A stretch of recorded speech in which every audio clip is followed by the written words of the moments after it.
Everyone, मैं Sanchita Jain magnet brains new medium channel पर आप सभी का स्वागत करती हूँ। मैग्नेट ब्रेन्स प्रोवाइड कराता है आपको क्लास 7 से लेके क्लास 12 तक के सारे कोर्सेज। हम प्रोवाइड कराते हैं आपको क्वालिटी एजुकेशन, वो भी बिल्कुल फ्री। जी हाँ, तो देर किस बात की, आइए और जुड़िए मैग्नेट ब्रेन्स के साथ। आज के सेशन में मैं लेके आई हूँ आप सभी के लिए क्लास 10th की जियोग्राफी यानी कि भूगोल, जिसमें आज हम पढ़ेंगे सौर विकिरण, ऊष्मा संतुलन एवं तापमान के बारे में। तो सबसे पहले जो है ये चैप्टर का नाम आप समझ गए होंगे कि चैप्टर का नाम क्या है, सौर विकिरण, ऊष्मा संतुलन एवं तापमान। तो इसका आज हम सबसे पहले देखेंगे, परिचय देखेंगे और सौर विकिरण क्या होता है इसके बारे में जानेंगे। तो परिचय के जरिए आपको जो है क्या पता लग जाता है, परिचय के जरिए, इंट्रोडक्शन के जरिए ये पता लग जाता है कि इस चैप्टर में हमें पढ़ना क्या क्या है। जैसे कि आपकी किताब में इंडेक्स होता है, इंडेक्स में हर एक चैप्टर के नाम लिखे होते हैं। अब इस चैप्टर में क्या क्या है उन चीजों के नाम होंगे, तो वो सारी चीजें जानने से क्या होगा, आपके दिमाग में एक फ्रेम बन जाएगा कि इस चैप्टर के अंतर्गत ये बातें आती हैं, ये सारी बातें हमें आगे जाके पढ़नी है। तो शुरू करने से पहले जल्दी से जल्दी सेशन को ज्यादा से ज्यादा आप लाइक कर दें और ज्यादा से ज्यादा शेयर कर दें। तो चलिए शुरू करते हैं। आइए सबसे पहले अपन देखते हैं इस चैप्टर का परिचय। सौर विकिरण, सौर विकिरण क्या होता है इसके बारे में जानेंगे। पहले पार्ट की बात कर रही हूं। उसके बाद हम जानेंगे कि पृथ्वी की सतह पर सूर्य तप में भिन्नता, यानी कि पूरी पृथ्वी की सतह पर सूर्य का जो ताप है सूर्य के द्वारा प्राप्त होने वाली जो ऊर्जा है उससे जो तापमान होता है वो पूरी पृथ्वी की सतह पर अलग अलग होता है। पूरी पृथ्वी पर यह तापमान एक सा नहीं पाया जाता है। उसके बाद हम दूसरी बात में देखेंगे कि सौर विकिरण का वायुमंडल से होकर गुजरना, सौर विकिरण वायुमंडल से किस तरीके से गुजरता है और किन किन चीजों को कब कब कैसे प्रभावित करता है ये जानेंगे। उसके बाद हम देखेंगे सूर्य तप का पृथ्वी की सतह पर स्थानिक वितरण। ठीक है, सूर्य ताप यानी सूर्य से प्राप्त होने वाला जो ताप है उस तापमान का पृथ्वी की सतह पर स्थानिक वितरण कैसे होता है, अलग अलग स्थानों पर किस तरीके से वितरित होता है। उसके बाद सबसे इंपॉर्टेंट टॉपिक है ये पृथ्वी का ऊष्मा बजट। ठीक है, पृथ्वी जो है जितनी मात्रा में ऊष्मा लेती है उतनी ही मात्रा में ऊष्मा जो है परावर्तित भी करती है। ठीक है, ऊष्मा का संचय करके नहीं रखती है, ये बात सभी जानते हैं। ठीक है, तो उसी में पृथ्वी का ऊष्मा बजट किस तरीके से होता है, कितनी कितनी मात्रा कहां कहां को जो है पृथ्वी में सूर्य तप के द्वारा प्राप्त होती है और पृथ्वी कितनी ऊष्मा को जो है अलग अलग जगहों पर वितरित करती है, इस बारे में जानेंगे। उसके बाद हम देखेंगे पृथ्वी का तापन एवं शीतलन। पृथ्वी जो है वायुमंडल का तापन एवं शीतलन, वायुमंडल सूर्य ताप के द्वारा किस तरीके से गर्म होता है और किस तरीके से ठंडा होता है, तो वायुमंडल के तापन और शीतलन के बारे में जानेंगे। उसके बाद जो हमारा पार्ट बनता है आखिरी पार्ट, ये भी बहुत इंपॉर्टेंट पार्ट है। ठीक है, उसमें जानेंगे तापमान यानी कि टेम्परेचर के बारे में। ठीक है, इसमें क्या क्या चीजें अपन को जानी है इसमें जो है तापमान के वितरण को नियंत्रित करने वाले कारकों के बारे में जानेंगे। जैसा कि आप सभी जानते हैं, ऊपर मैंने बताया कि पृथ्वी के सभी हिस्सों पर तापमान जो है समान नहीं होता, अलग अलग होता है। तो उसी तापमान के वितरण को प्रभावित करने वाले कौन कौन से कारण हैं कि पृथ्वी की सभी जगहों पर तापमान एक सा नहीं होता, उस तापमान को नियंत्रित कैसे किया जाता है, उस तापमान को नियंत्रित करने वाले कारक कौन कौन से हैं, इसके बारे में जानना है। उसके बाद हम जानेंगे तापमान के वितरण के बारे में और आखिरी में जानेंगे हम तापमान का व्युत्क्रमण। जैसा कि हम सभी जानते हैं, जैसे जैसे ऊंचाई बढ़ती है वैसे वैसे तापमान घटता जाता है। क्या होता है, ध्यान रखना, ध्यान से सुनना, ऊंचाई बढ़ने के साथ जो है तापमान घटता जाता है, लेकिन एक स्थिति ऐसी आती है कि इसके विपरीत क्रिया होती है। ठीक है, एक समय तक जो है तापमान जो है ऊंचाई बढ़ने के साथ घटता जाएगा, लेकिन एक विपरीत स्थिति भी आती है एक समय के बाद कि ऊंचाई बढ़ने के साथ तापमान भी बढ़ता जाएगा, एक निश्चित स्थिति के बाद, एक निश्चित स्तर के बाद, एक निश्चित लेवल के बाद। तो वही स्थिति क्या कहलाती है? वही स्थिति क्या कहलाती है? वही स्थिति कहलाती है तापमान का व्युत्करण। वो विपरीत परिस्थिति जब एक स्तर के बाद, एक लेवल के बाद ऊंचाई बढ़ने के साथ तापमान बढ़ता जाए, तो उसे क्या कहा जाता है? तापमान का व्युत्क्रमण कहा जाता है। तो इस बारे में जानेंगे। तो ये तो बात हो गई हमारी किस चीज की?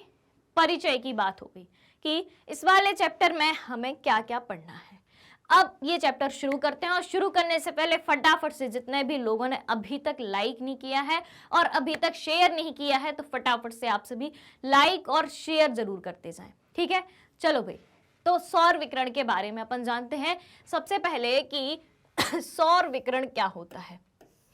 ठीक है, सौर यानी कि सूर्य, उस विकिरण यानी कि सूर्य के द्वारा प्राप्त होने वाली जो ऊर्जा है। ठीक है, तो पृथ्वी के पृष्ठ पर यानी कि पृथ्वी की सतह पर, पृथ्वी के पृष्ठ पर प्राप्त होने वाली ऊर्जा का अधिकतम अंश जो है लघु तरंग दैर्ध्य के रूप में आता है। यानी कि सूर्य से जितनी भी ऊर्जा पृथ्वी को प्राप्त होती है, पृथ्वी के पृष्ठ पर आती है या पृथ्वी की सतह को मिलती है, उस ऊर्जा का अधिकतम अंश यानी कि उस ऊर्जा का अधिकतम भाग, अंश यानी कि भाग, लघु तरंग दैर्ध्य के रूप में पृथ्वी तक आता है। एक बात क्लियर हो गई। अब देखें, पृथ्वी को प्राप्त होने वाली ऊर्जा को आगामी सौर विकिरण आगामी सौर विकिरण या छोटे रूप में सूर्यातप कहते हैं, इंसोलेशन कहा जाता है। तो सौर विकिरण क्या होता है? एक बार फिर से रिपीट कर लेते हैं कि पृथ्वी के पृष्ठ पर प्राप्त होने वाली ऊर्जा का जो अधिकतम भाग है, अधिकतम अंश है, यानी कि पृथ्वी के पृष्ठ पर सूर्य से जितनी भी ऊर्जा आती है उसका अधिकतम भाग, अधिकतम अंश जो है तरंग दैर्ध्य के रूप में आता है। पृथ्वी को प्राप्त होने वाली ऊर्जा को आगामी सौर विकिरण या छोटे रूप में सूर्यातप यानी कि इंसोलेशन कहा जाता है। तो ये बात हो गई किसकी? सौर विकिरण क्या होता है। ठीक है, इसके बाद देखें, पृथ्वी भूआब है। क्या बोला गया है? पृथ्वी भूआब है। भूआब से क्या मतलब है? पृथ्वी जो है अपने अक्ष पर थोड़ी सी झुकी हुई है।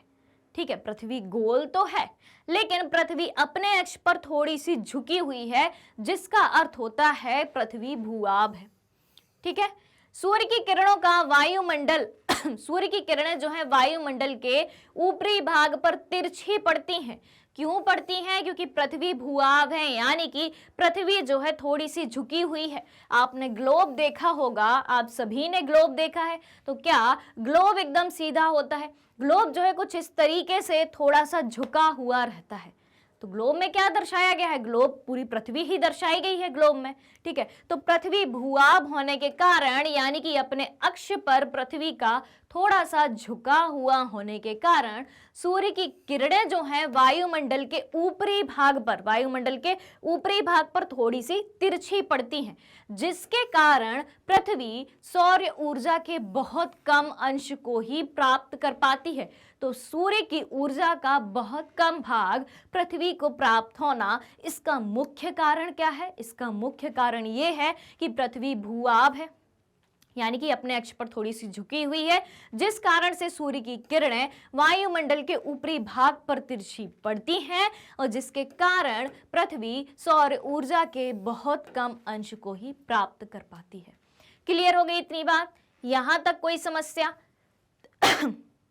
यहां तक कोई समस्या हो फटाफट से आप कमेंट करके बता दें, आपको आंसर बताया जाएगा। ठीक है, तो अब इसके बाद अपन आगे देखते हैं। अगला पॉइंट क्या कहता है?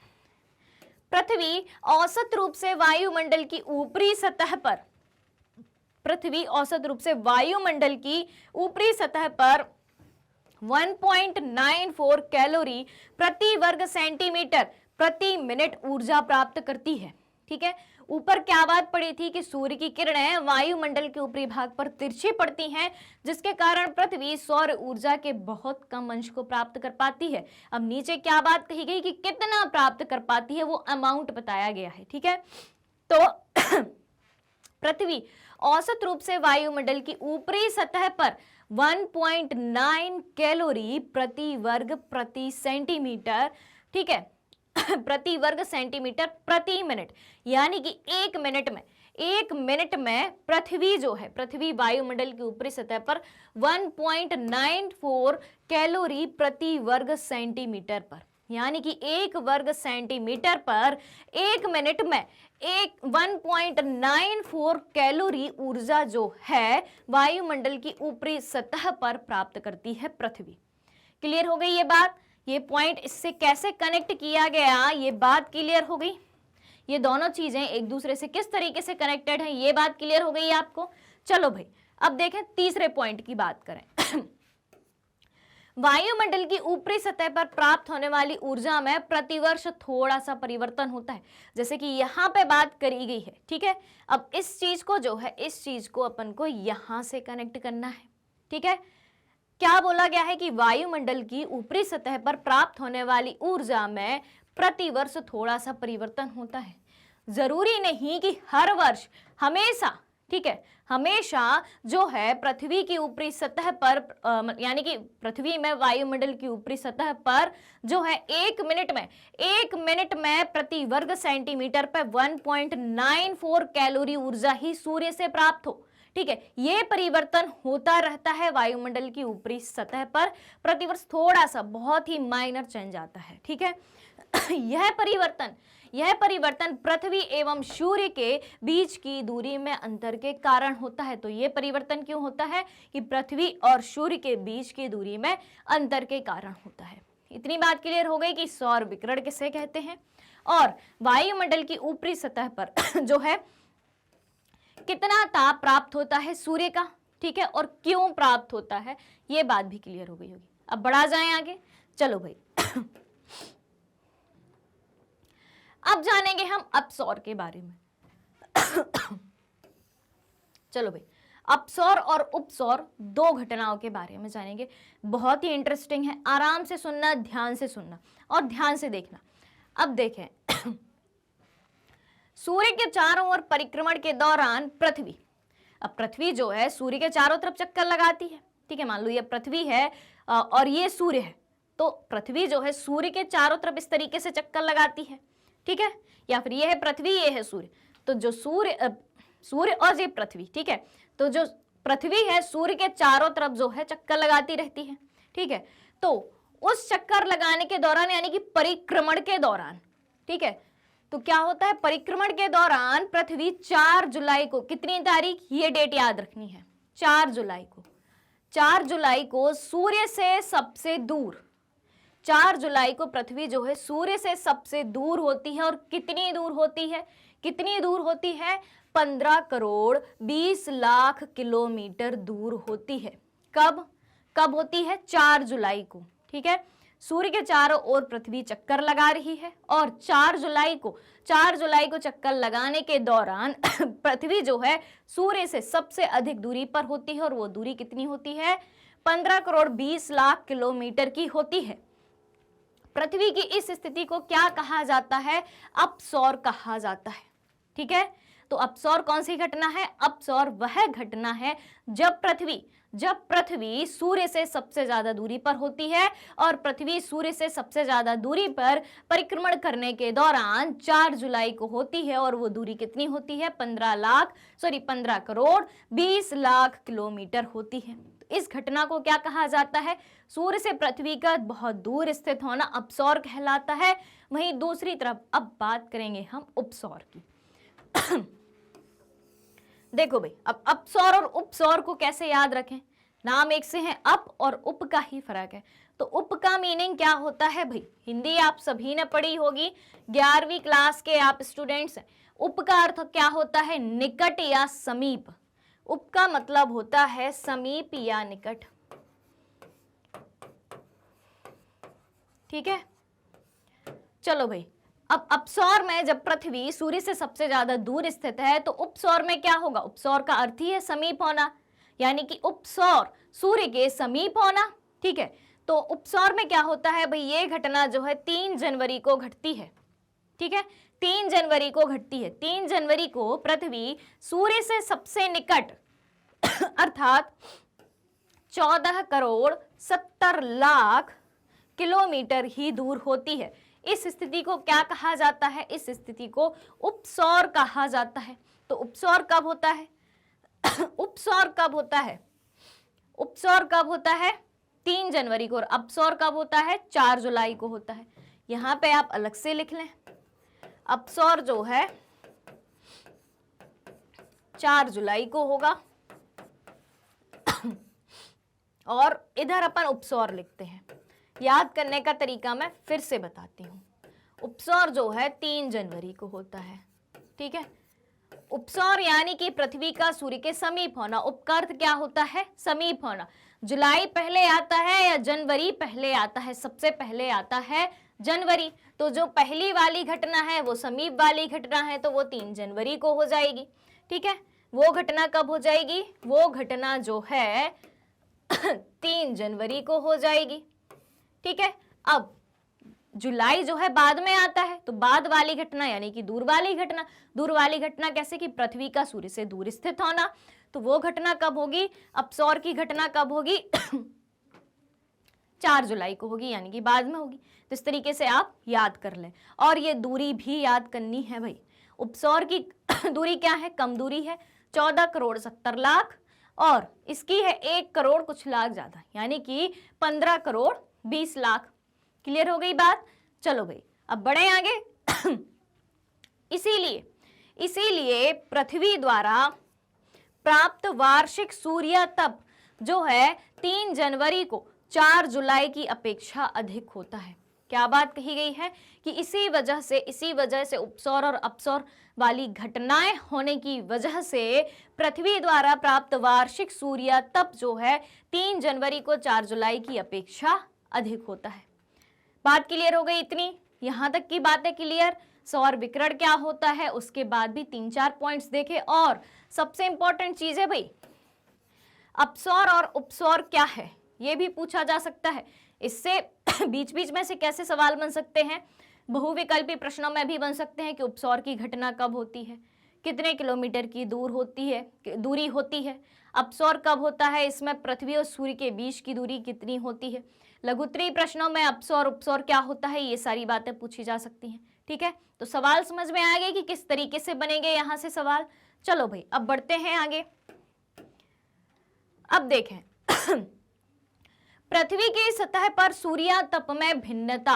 अपन ने देखा था कि पृथ्वी की सतह पर, पृथ्वी के हर एक पृष्ठ पर सूर्य तप में भिन्नता होती है, यानी कि पृथ्वी की सारी सतहों पर एक साथ तापमान नहीं रहता है। तो पृथ्वी की सतह पर सूर्य तप में भिन्नता क्यों होती है और क्या कारण है वो समझ लेते हैं। अब तो पृथ्वी की सतह पर सूर्य तप में भिन्नता, सूर्य तप की तीव्रता की मात्रा में, सूर्य तप की तीव्रता की मात्रा में प्रतिदिन, हर मौसम और प्रति वर्ष परिवर्तन होता रहता है। प्रतिदिन भी परिवर्तन होता है, हर मौसम में तो परिवर्तन होते ही है। प्रतिदिन कैसे? आप कहते हैं आज गर्मी ज्यादा है, आज गर्मी कम है, तो ये क्या है? तापमान में परिवर्तन ही तो है, तीव्रता में ही तो परिवर्तन है। यानी कि सूर्य का प्रकाश अगर ज्यादा होता है तो गर्मी ज्यादा रहेगी, सूर्य का प्रकाश अगर धीमा होता है, ठीक है, मंद गति का होता है, तो क्या होगा? गर्मी कम होगी, ठंड सी लगेगी उस दिन। और हर मौसम में, बिल्कुल गर्मी के मौसम में आप मार्च से लेकर जून तक की अवधि देख लें तो उस दौरान गर्मी का मौसम होता है, यानी सूर्य तप ज्यादा है। उसके बाद बारिश का मौसम देखें तो कभी धूप निकलती है, कभी धूप नहीं निकलती है, बादल छाए रहते हैं, तो सूर्य तप की मात्रा कम है। उसके बाद अपन ठंड का मौसम देखें, ठंड के मौसम में आप इधर अक्टूबर नवंबर से लेके वहां फरवरी तक का देखें तो आपको गुनगुनी धूप लगेगी, एकदम तेज धूप नहीं लगेगी। तो ये क्या है? तो सूर्य तप की मात्रा में प्रतिदिन भी परिवर्तन देखने को मिल रहा है, हर मौसम में भी परिवर्तन देखने को मिल रहा है, और प्रति वर्ष भी परिवर्तन देखने को मिलता है। प्रति वर्ष कैसे? अपन कहते हैं कि इस वर्ष गर्मी कम पड़ी है, या इस वर्ष गर्मी अधिक पड़ी है, या ठंड कम हो रही है, ठंड ज्यादा हो रही है। वो किसके कारण हो रही है? सूर्य तप में भिन्नता के कारण, सूर्य तप में परिवर्तन के कारण ही। तो अपन समझ चुके ना कि सूर्य तप की तीव्रता की मात्रा में प्रतिदिन, हर मौसम और प्रति वर्ष परिवर्तन कैसे होता रहता है। क्लियर हो गई ये बात। अब देखें तो सूर्य तप में होने वाली विभिन्नता के कुछ कारण हैं।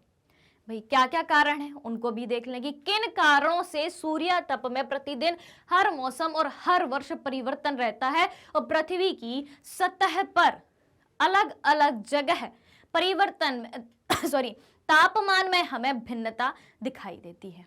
चलो तो देखें, पृथ्वी का अपने अक्ष पर घूमना एक कारण हो गया। दूसरा कारण सूर्य की किरणों का नतिकोण दूसरा कारण हो गया। दिन की अवधि तीसरा कारण हो गया। वायुमंडल की पारदर्शिता चौथा कारण हो गया और पांचवा कारण है स्थल विन्यास, पृथ्वी का अपने अक्ष पर घूमना। ठीक है, पृथ्वी जब अपने अक्ष पर घूमती है तो ऐसा तो है नहीं कि सभी जगह जो है एक समान उसकी स्थिति रहे। ठीक है, अब जब मान लो जो भाग पृथ्वी का घूमते समय सूर्य के सामने आता है, ठीक है, ये सूर्य है, ये पृथ्वी है, जब पृथ्वी का कोई भी भाग, ये वाला भाग है, जब सूर्य के सामने आएगा तो ये वाला भाग ज्यादा गर्म रहेगा और उसके आजू बाजू के या पीछे के भाग जो है कम गर्म रहेंगे। फिर जो जो भाग पृथ्वी के सामने घूमते टाइम आता जाएगा, सूर्य के सामने पृथ्वी का जो भाग घूमते हुए सामने आता जाएगा, उन भागों में परिवर्तन होता रहेगा। जो भाग सामने आएगा उसमें जो है तीव्रता दिखाई देगी सूर्य की, उसके तापमान की। ठीक है, और जो भाग उसके पीछे रहेगा उसमें कम तापमान रहेगा। तो पृथ्वी का अपने अक्ष पर घूमना, सूर्य की किरणों का नतिकोण, दिन की अवधि, दिन में ज्यादा जो है तापमान रहता है, रात में कम होता है, या दिन की अवधि, दिन कितने लंबे हैं, दिन कितने छोटे हैं, वायुमंडल की पारदर्शिता और स्थल विन्यास। क्लियर हो गई ये बात। अब देखें कि पृथ्वी का अपने अक्ष पर घूमना किस तरीके से तापमान में परिवर्तन को दर्शाता है। तो पृथ्वी का अक्ष जो है, ठीक है, क्योंकि पृथ्वी अपने अक्ष पर ही घूम रही है, घूर्णन करना यानी कि घूमना, तो पृथ्वी का अक्ष सूर्य के चारों ओर परिक्रमण की समतल कक्षा से 66.5 डिग्री का कोण बनाता है, जो विभिन्न अक्षांशों पर अलग अलग अक्षांश पर, ठीक है, प्राप्त होने वाले सूर्य तप की मात्रा को बहुत प्रभावित करता है, जैसा कि अभी मैंने आपको समझाया। उसके बाद दूसरा जो कारण देखा था, नतिकोण देखा था। नतिकोण में क्या समझेंगे अपन कि सूर्य तप की मात्रा को प्रभावित करने वाला दूसरा कारक है किरणों का नतिकोण। यह किसी स्थान के अक्षांश पर निर्भर करता है। ठीक है, यह किसी स्थान के अक्षांश पर निर्भर करता है। अक्षांश जितना उच्च होगा अर्थात ध्रुवों की ओर, ठीक है, अक्षांश जितना, जैसे कि यहाँ पे आप दिख रहे हैं, ये पृथ्वी है, पृथ्वी थोड़ी सी झुकी हुई है, आप सभी जानते हैं पृथ्वी अपने अक्ष पर थोड़ी सी झुकी हुई है। ठीक है, ये हो गया पृथ्वी का अक्ष। अब देखें नतिकोण किस पे डिपेंड करता है? अक्षांश पर। ठीक है, अक्षांश जितना उच्च होगा, उच्च कैसे होगा? जिस तरीके से वो ध्रुव की तरफ बढ़ता जाएगा, ऊपर की तरफ बढ़ता जाएगा, तो किरणों का नतिकोण जो है उतना ही कम होगा। क्या है कि अक्षांश जितना उच्च होता जाएगा, अर्थात जिस तरीके से हम ध्रुवों की तरफ पहुंचते जाएंगे, किरणों का नतिकोण जो है उतना ही कम होता जाएगा। ठीक है, जैसे कि आप यहाँ पे देखें, ठीक है, यहाँ पे जो है 90 डिग्री का कोण है, 90 डिग्री का कोण नजर आ रहा है। अब हम अक्षांशों की तरफ बढ़ रहे हैं, आगे बढ़ रहे हैं। अक्षांश जितना उच्च होगा, किरणों का नतिकोण उतना कम होगा। अक्षांश जितना उच्च होगा, हमें कहाँ पे जाना है? ध्रुवों की तरफ जाना है। अब देखो भाई, उच्च अक्षांश की तरफ यहाँ से बढ़ेंगे तो आगे बढ़ने पे जो है ये कोण हमें 47 डिग्री का दिखाई देता है, और ऊपर बढ़ेंगे, उच्च अक्षांश की तरफ बढ़ेंगे तो नतिकोण हमें फिर से कम होता हुआ दिखता है और 23.5 डिग्री का दिखता है। ठीक है, अब देखें नीचे की तरफ आए, ठीक है, नीचे की तरफ आए, अक्षांश की तरफ हम फिर से बढ़ेंगे। ठीक है, तो यहाँ 90 से फिर से नीचे आए तो ये लो भाई कम होता हुआ नजर आया, 66 66.5 डिग्री फिर से नजर आया। उसके बाद फिर से हम दक्षिणी अक्षांश की तरफ बढ़ते हैं, यहाँ पे नीचे यानी कि दक्षिणी ध्रुव की तरफ अक्षांश की तरफ बढ़ते हैं तो यहाँ पे हमें फिर से कम होता हुआ नजर आता है। 66.5 से फिर से 43 डिग्री नजर आता है। फिर हम और नीचे आते हैं तो यहाँ पे जो है हमें 0 डिग्री, ठीक है, 0 डिग्री होता हुआ नजर आता है। बात क्लियर हो गई? यहां तक कोई समस्या? तो ये बात हो गई, दो बातें हो गई अपनी। अब आगे देखें, अतएव सूर्य की किरणें तिरछी पड़ेंगी, ठीक है, जैसे जैसे नति कोण कम होता जाएगा, नति कोण कम होता जाएगा, यहाँ पे सूर्य है तो सूर्य की किरणें भी उस पर तिरछी पड़ेंगी। यहाँ पे सूर्य है, पृथ्वी अपने अक्ष पर झुकी हुई है, पृथ्वी अपने अक्ष पर झुकी हुई है और अक्षांशों की तरफ जैसे जैसे जाते जाएंगे नति कोण कम होता जाएगा तो किरणें क्या है सूर्य की, तिरछी पड़ेंगी, ठीक है। तिरछी किरणों की अपेक्षा सीधी किरणें कम स्थान पर पड़ती हैं, ठीक है। उसके बाद देखें तिरछी किरणें जो है ज्यादा स्थानों पर पड़ सकती हैं, लेकिन अगर सीधी किरण पड़ रही है, सीधी किरण जा रही है तो कम स्थानों को ही कवर करेगी, वहीं तिरछी किरणें ज्यादा स्थान को कवर करेंगी, ठीक है। अब देखें कि किरणों के अधिक क्षेत्र पर पड़ने के कारण, किरणों के अधिक क्षेत्र पर पड़ने के कारण ऊर्जा वितरण बड़े क्षेत्र पर होता है। नति कोण का कंसेप्ट समझ में आ रहा है कि नति कोण में क्या है, पृथ्वी अपने अक्ष पर झुकी हुई है और जैसे हम अक्षांशों की तरफ जाते जाएंगे नति कोण कम होता जाएगा और किरणें तिरछी पड़ेंगी। किरणें तिरछी पड़ेंगी तो वो ज्यादा भाग को कवर कर रही हैं और ज्यादा भाग कवर करने के कारण, किरणों के अधिक क्षेत्र पर पड़ने के कारण ऊर्जा वितरण जो है बड़े क्षेत्र पर हो रहा है। वहीं अगर किरणें सीधी पड़ेंगी तो जो है सिर्फ कम क्षेत्र को ही वो कवर कर पाएंगी, ठीक है, इतने ही क्षेत्र को कवर कर पा रही, और तिरछी होने की वजह से वो काफी सारे क्षेत्र को कवर कर पा रही हैं। तो तथा प्रति इकाई क्षेत्र को कम ऊर्जा मिलती है। इतनी बात क्लियर हो गई? चलो भाई, तो आगे देखा जाए, यहां तक सब क्लियर। ये डायग्राम आप बनाना चाहें डायग्राम बना सकते हैं, ठीक है। इसका स्क्रीनशॉट लेना चाहें वो ले सकते हैं, नोट करना चाहें नोट भी कर सकते हैं। तो इतना आप कीजिए, उसके बाद अपन चलते हैं आगे। चलिए, तो इतना सब आपने देख लिया, नोट कर लिया, स्क्रीनशॉट ले लिया। अब देखते हैं आगे आगे अपन को समझना है सौर विकिरण का वायुमंडल से होकर गुजरना, कि सौर विकिरण जो है, पृथ्वी की जो ऊष्मा है, सूर्य से निकलने वाली जो किरणें हैं या सौर विकिरण है, वो वायुमंडल से होकर किस तरीके से गुजरती हैं।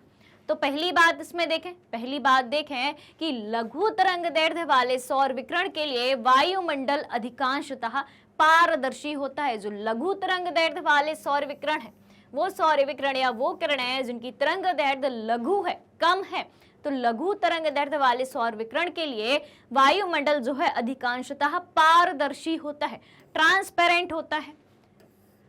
उसके बाद हम देखें पृथ्वी की सतह पर पहुंचने से पहले, पृथ्वी की सतह पर पहुंचने से पहले, यानी कि जब सौर विकिरण पृथ्वी की सतह पर नहीं पहुंचते उसके पहले सूर्य की किरणें वायुमंडल से होकर गुजरती हैं। यानी कि पृथ्वी की सतह पर जब सौर विकिरण पहुंचते हैं तो उसके पहले जो इसके चारों तरफ का, पृथ्वी के चारों तरफ का ये वायुमंडल है और ये क्या है, अपनी पृथ्वी की सतह है। तो सौर विकिरण जो है पृथ्वी की सतह पर पहुंचने से पहले वायुमंडल से होकर गुजरते हैं। ऊपर से नीचे कैसे आएंगे, पृथ्वी है, उसके ऊपर वायुमंडल है, फिर सूर्य है, ठीक है। तो पृथ्वी की सतह पर पहुंचने से पहले जो है सौर विकिरण कहाँ से होकर गुजरते हैं, वायुमंडल से होकर गुजरते हैं। ये हो गया अपना सूर्य, ठीक है। इधर पर अपना ये डॉट डॉट करके अपन ने बना दिया वायुमंडल, वायु दिखती तो है नहीं, ठीक है। ये हो गया अपना वायुमंडल और ये हो गई अपनी सूर्य की किरणें। तो सूर्य की किरणें ये हो गई अपनी पृथ्वी की सतह, ठीक है, पृथ्वी की सतह। तो पृथ्वी की सतह पर पहुंचने से पहले सौर विकिरण जो है कहाँ होते हुए आ रही हैं, वायुमंडल से होके आ रही हैं। क्षोभ मंडल में मौजूद जलवाष्प, ठीक है, क्षोभ मंडल, इसके पहले वाले चैप्टर में अपन ने पढ़ा था वायुमंडल के 5 स्तरों के बारे में, वायुमंडल के 5 मंडल के बारे में, या वायुमंडल के 5 संस्तर के बारे में अपन ने पढ़ा था। क्षोभ मंडल, समताप मंडल, मध्य मंडल, आयन मंडल और बहिर्मंडल। तो क्षोभ मंडल जो सबसे निचला स्तर है वायुमंडल का, ठीक है, 18 किलोमीटर की ऊंचाई तक जो फैला है, तो क्षोभ मंडल में जो भी जलवाष्प मौजूद है, ओजोन तथा अन्य किरणें अवरक्त विकिरण, क्षोभ मंडल में मौजूद जलवाष्प, ओजोन कहाँ पे है, समताप मंडल में, ठीक है, तो समताप मंडल में मौजूद ओजोन परत, क्षोभ मंडल में मौजूद जलवाष्प और अन्य विकिरणें अवरक्त विकिरण को, इंफ्रारेड को जो है अवशोषित कर लेती हैं, ठीक है। सूर्य से निकलने वाली जो इंफ्रारेड है या अवरक्त विकिरण है उनको कौन अवशोषित कर लेता है, क्षोभ मंडल में मौजूद जलवाष्प, समताप मंडल में मौजूद ओजोन परत। ओजोन लेयर जो है सूर्य से आने वाली पराबैंगनी किरणों से हमारी रक्षा करती है, और कैसे करती है कि उन पराबैंगनी किरणों को खुद में एब्जॉर्ब कर लेती है, यानी कि अवशोषित कर लेती है। और अन्य किरणें जो भी हैं अवरक्त विकिरण को अवशोषित कर लेती हैं, ठीक है। तो इस तरीके से जो है सौर मंडल वायुमंडल से होकर गुजरता है और पृथ्वी तक आता है, और वहीं क्षोभ मंडल में जो जलवाष्प है, समताप मंडल में जो ओजोन है और अन्य किरणें हैं वो अवरक्त विकिरण को एब्जॉर्ब कर लेती हैं और अवशोषित ही कर लेती हैं। वायुमंडल में ही ये सारी प्रक्रिया हो जाती है, उसके बाद वो सौर्य विकिरण जो है पृथ्वी तक आ पाता है। क्लियर हो गई इतनी बात कि किस तरीके से सौर विकिरण जो है वायुमंडल से होकर गुजरते हैं। अब आगे देखें, प्रकाश के प्रकीर्णन के बारे में जानेंगे इसमें, ठीक है। क्या होता है प्रकाश का प्रकीर्णन? ध्यान देना कि क्षोभ मंडल में जो छोटे निलंबित कण हैं क्षोभ मंडल में छोटे निलंबित कण दिखने वाले स्पेक्ट्रम को अंतरिक्ष एवं पृथ्वी की सतह की ओर विकीर्ण कर देते हैं। यह प्रक्रिया आकाश में रंग के लिए उत्तरदायी है। कौन सी प्रक्रिया? जब क्षोभ मंडल में छोटे निलंबित कण दिखने वाले स्पेक्ट्रम को, किरणों को अंतरिक्ष एवं पृथ्वी की सतह की तरफ विकीर्ण कर देते हैं, और यह प्रक्रिया जो है आकाश में रंग के लिए उत्तरदायी होती है, जिसके कारण सूर्य जब उदय होता है या अस्त होता है तो हमें लाल दिखता है, ऑरेंज नहीं दिखता है। इसी से उदय एवं अस्त होने के समय सूर्य लाल दिखता है। उदय होना यानी कि जब सुबह सूर्य उदय होता है, सूर्य उगता है, और अस्त होना यानी कि जब सूर्य जो है क्षितिज के पार अस्त होने लगता है, डूबने लगता है, तब आपने देखा होगा कि उस समय सूर्य का रंग लाल होता है। वो किस कारण होता है? प्रकाश के प्रकीर्णन के कारण होता है। और आकाश का जो रंग है हमें नीला क्यों दिखाई देता है? आकाश के नीले रंग दिखाई देने के पीछे यही कारण है, प्रकाश का प्रकीर्णन, जिसमें क्षोभ मंडल में छोटे निलंबित कण दिखने वाले स्पेक्ट्रम को या किरणों को अंतरिक्ष एवं पृथ्वी की सतह की ओर विकीर्ण कर देते हैं। तो क्या होता है? प्रकाश का प्रकीर्णन होता है, और उस प्रकाश के प्रकीर्णन जो है आकाश में रंग के लिए उत्तरदायी है। जैसे कि आकाश का रंग नीला दिखाई देना, उदय एवं अस्त होते समय सूर्य का जो है लालिमा युक्त होना, यानी कि सूर्य का रंग जो है लाल दिखाई देना। ऐसा क्यों होता है? ऐसा वायुमंडल में प्रकाश के प्रकीर्णन के द्वारा ही संभव होता है। तो प्रकाश का प्रकीर्णन क्या है? प्रकाश का प्रकीर्णन जो है आकाश में रंग के लिए उत्तरदायी है, वायुमंडल में विभिन्न प्रकार के रंगों के लिए उत्तरदायी है। जैसे कि अपन एग्जाम्पल लिख देंगे कि सूर्य का उदय एवं अस्त होते टाइम, यानी कि सूर्य जब उगे या सूर्य जब डूबे तो उस टाइम सूर्य का लाल दिखाई देना और आकाश का नीला रंग किस वजह से होता है? प्रकाश के प्रकीर्णन के कारण होता है। अब बढ़े आगे। अब हम देखेंगे सूर्यातप का पृथ्वी की सतह पर स्थानिक वितरण। सूर्यातप का पृथ्वी की सतह पर स्थानिक वितरण देखेंगे कि पृथ्वी के विभिन्न स्थानों पर, यानी कि पृथ्वी की सतह पर अलग अलग स्थानों पर जो है सूर्यातप किस तरीके से होता है। सबसे अधिक सूर्यातप कहाँ होता है? सबसे ज्यादा सूर्य का तापमान कहाँ होता है? उपोष्ण कटिबंधीय मरुस्थलों पर प्राप्त होता है। कहाँ होता है सबसे अधिक? सबसे अधिक सूर्यातप उपोष्ण कटिबंधीय मरुस्थलों पर प्राप्त होता है, क्योंकि यहाँ मेघाच्छादन बहुत कम होता है, यानी कि बादल जो है बहुत कम होते हैं। इस वजह से सबसे अधिक सूर्यताप उपोष्ण कटिबंधीय मरुस्थलों पर होता है। बादल कम होते हैं, मेघाच्छादन कम होता है। जब बादल ज्यादा होते हैं तो हमें सूर्य नहीं दिखाई देता, ठीक है, सूर्य जो है बादलों के बीच छिप जाता है।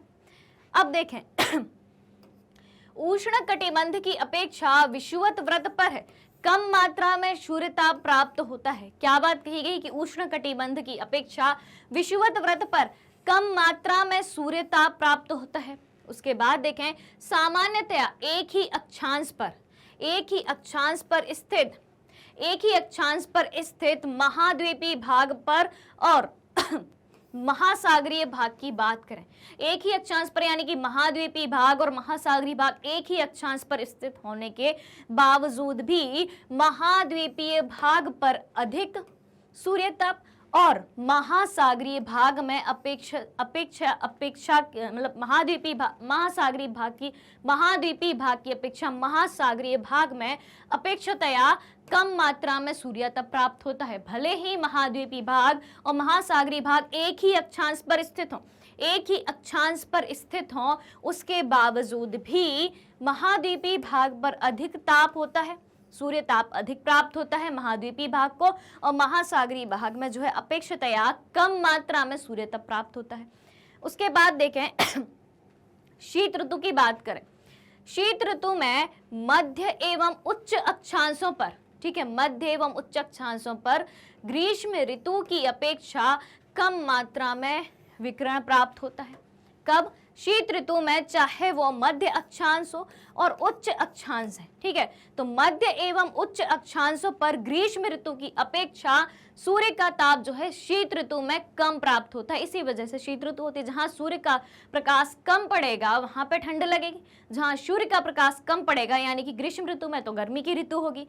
तो शीत ऋतु में मध्य एवं उच्च अक्षांशों पर ग्रीष्म ऋतु की अपेक्षा जो है कम मात्रा में विकिरण जो है प्राप्त होता है। इतनी बात क्लियर हो गई कि किस तरीके से सूर्य तप का पृथ्वी की सतह पर स्थानिक वितरण होता है और अलग अलग स्थानों पर, पृथ्वी की सतह पर अलग अलग स्थानों पर सूर्य ताप की मात्रा हमें अलग अलग दिखाई देती है। एक बार फिर से रिपीट कर लेते हैं। सबसे पहले हमने देखा कि सबसे अधिक सूर्य ताप उपोष्ण कटिबंध में पाया जाता है, क्योंकि वहां मेघाच्छादन कम होता है यानी कि बादल कम होते हैं, ठीक है। उष्ण कटिबंध की अपेक्षा विषुवत व्रत पर कम मात्रा में सूर्य तप प्राप्त होता है, ठीक है। तो विषुवत व्रत पर उष्ण कटिबंध की अपेक्षा कम मात्रा में सूर्य तप प्राप्त हो रहा है। उसके बाद देखें कि एक ही अक्षांश पर स्थित महाद्वीपीय भाग और महासागरीय भाग की बात करें तो एक ही अक्षांश पर स्थित होने के बावजूद भी महाद्वीपीय भाग पर सूर्य तप की मात्रा अधिक होती है और महासागरीय भाग पर सूर्य तप कम पाया जाता है। उसके बाद हम देखें कि शीत ऋतु में मध्य एवं उच्च अक्षांशों पर ग्रीष्म ऋतु की अपेक्षा कम मात्रा में विकिरण प्राप्त होता है यानी कि कम मात्रा में सूर्य तप प्राप्त होता है, इसलिए ठंड का अनुभव होता है। इतनी बातें क्लियर हो गई कि क्या क्या देख लिया, सौर विकिरण क्या होता है, प्रकाश का प्रकीर्णन क्या होता है, सूर्य तप की विभिन्नता के कारण देख लिए कि किस वजह से, किन कारणों से अलग अलग स्थानों पर सूर्य ताप अलग अलग होता है, और देख लिया कि सूर्य तप का पृथ्वी की सतह पर स्थानिक वितरण कैसे होता है, यानी कि पृथ्वी की सतह पर अलग अलग स्थानों पर अलग अलग सूर्य तप किस वजह से होता है, किस तरीके से होता है। क्लियर इतनी सारी बातें? तो भाई अब जो है आज के सेशन में बस इतना ही। इसके आगे का पार्ट अगले लेक्चर में आएगा। तो अगला लेक्चर देखने के लिए आपको क्या करना होगा, मैग्नेट ब्रेन्स के यूट्यूब चैनल से जुड़ा रहना होगा। ये सारी चीज़ें, सारे लेक्चर एप्लीकेशन और वेबसाइट पर भी अवेलेबल हैं। उसके अलावा अगर आप ई बुक्स और ई नोट्स भी चाहते हैं तो यहाँ जो डिस्क्रिप्शन बॉक्स में लिंक दी गई है वीडियो के नीचे ही, वहाँ से आप ई बुक्स और ई नोट्स दोनों अवेल कर सकते हैं। इसके अलावा हम आपके लिए कुछ टॉप कोर्सेज भी प्रोवाइड कराते हैं विद हाई क्वालिटी एजुकेशन, जैसे कि CBSE English medium, CBSE Hindi medium, दोनों मीडियम में सीबीएसई के कोर्स हमारे यहाँ कराए जाते हैं। इसके अलावा हम 3 स्टेट बोर्ड को भी कवर करते हुए चलते हैं, यूपी बोर्ड, बिहार बोर्ड और एमपी बोर्ड। इसके अलावा कुछ स्पेशल कोर्सेज भी हमारे पास हैं, जैसे कि स्पोकन इंग्लिश, सीवीटी, एनटीएससी और ओलंपियाड। और सबसे बड़ी बात यह है कि ये सारे कोर्सेज एकदम फ्री एक ही प्लेटफॉर्म पर आपको प्रोवाइड कराए जाते हैं। तो और एक बात और है कि मैग्नेट ब्रेन्स जो है यूट्यूब के अलावा अदर सोशल मीडिया प्लेटफॉर्म जैसे कि फेसबुक, इंस्टा, ट्विटर और टेलीग्राम पर भी अवेलेबल है। तो फटाफट से जल्दी आज के सेशन को ज़्यादा से ज़्यादा आपको लाइक करना है, ज़्यादा से ज़्यादा शेयर करना है, और चैनल से जुड़ी सारी अपडेट जानने के लिए आपको चैनल को सब्सक्राइब भी करना है। तो हमारे साथ जुड़े रहिए, बने रहिए, पढ़ते रहिए, खुश रहिए। Thank you so much.